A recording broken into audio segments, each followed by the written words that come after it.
Домашние пельмени үй жағдайында жасалынатын сатылымға арналған пельмен дайындаймыз. Каналға қош келдіңіз. Мен Инка Максовна. Каналға тіркелуді ұмытпаңыз. Барлық керек өнімдерді видеоның астына толық жазып кетем.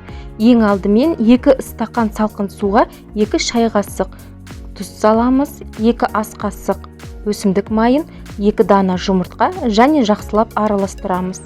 Үлкен ыдыста 6 стакан ұн аламыз. Соған сұйықтықты құйып, қатты қылып қамыр илейміз. Бұл видеода 2 килограмм пельменге арналған өнімдер және 1 килограммға арналған өнімдердің барлығын видеоның астында толық жазып кетемін. 2 килограмм сиыр еті мен майы тартылған етке 2 дана үлкен жуа қосамын. Турап алған пиязымызды ет тартқыштан өткіземіз. Тартылған етіміз балғын болу керек. Оған тартылған пиязды қосамыз.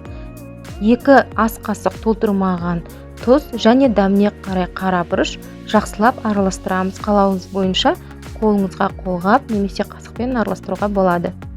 Міне осындай біздің тартылған начинкамыз дайын. Кемінде 20 минут демалған қамырымызды 2-ге бөліп, оны тағы да бір рет видеодағыдай басып аламыз. Қамырдың қалпы 1 келкі болу керек және оны кемінде 2 мм болатындай қамыр жаямыз. Қамырды жайғанда ортасына керегінше ұн сеуіп, жабысып қалмайтындай жаямыз. Міне қамырды жайып алдық. Енді оны 2-ге бүктеп, кемінде 5 диаметр болатындай осындай арнайы фигуралармен немесе стақанмен кесіп алсаңыз болады. Және араларын ашып, жеке-жеке қойып шығамыз. Дайын қамырларды орамалмен жауып қоямыз, сол қамыр кебіп кетпеу үшін. Барлығын дайындап алдық. Енді пельменді түйуге болады. 1 жапырақ қамырға 1 шай қасық салмасын салып, дәл видеодағыдай әдемі қылып пельменді түйеміз. Еңбегімді бағалап, комментарий жазып, лайк қалдырып кетіңіз.